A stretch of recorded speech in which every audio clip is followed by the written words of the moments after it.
Asawa ni Rodolfo. Magpisa naman yun, di ba? Magkapatid! Ramirez.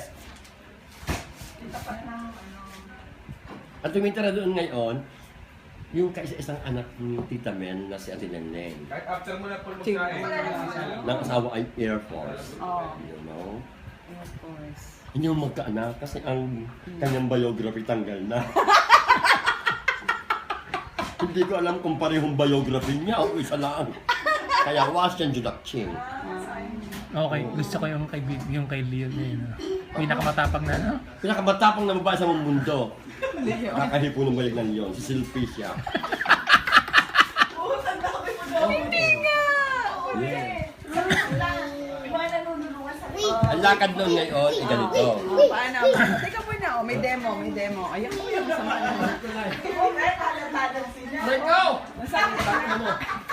Yes, mana kay Mamay Uro. Ayan. Si Mamay Uro, kapatid ni Mamay Biloy, hindi kakangmunda rito. Na resolution. Wait. Naintindihan mo ba yung sinasabi ko? Utang, ano mo? Tagtagan mo pa. Si Mamay Inte, asawa ni Nanay Asuncion. Mama Inte. Sino Mama Inte? Kapatid ni Nanay Akay, ina ni Kakang Ason, Mrs. Torres. Mama Inte, matangkad yun. Matanda niyan naging kapitan del barrio natin nung araw. Kapatid ni Mama Sumunod Punso. kay Mamay Perto. Oh. Bago pa si Kakang Intong Layog. Ano ka ba? Nakalista yun sa akong nag-book. Kasi noong ako inabot na barangay captain. Okay. Buhay pa ba si Kakang siya?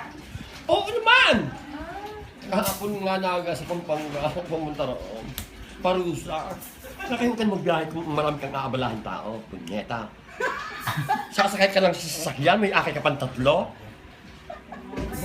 Kung gusto mo ibagsak ka dyan, sabi sa akin, putang ina mo. Wala ka nang kayang walang yan. Oh! Ano mo sa lapi mo, dami-dami mo sa lapi. Oh, pausong ka. Ay, doon natin nag-ano si Jonah, doon ba? Saan? Sino masuko? Parang No. hindi, si Biyong kay ano, doon sa may tapat. Si Bio kay Tita Mel. Ang naroong kay Kakang Pisyang ay sina Petrang taga Samba, anak ng mag-aase.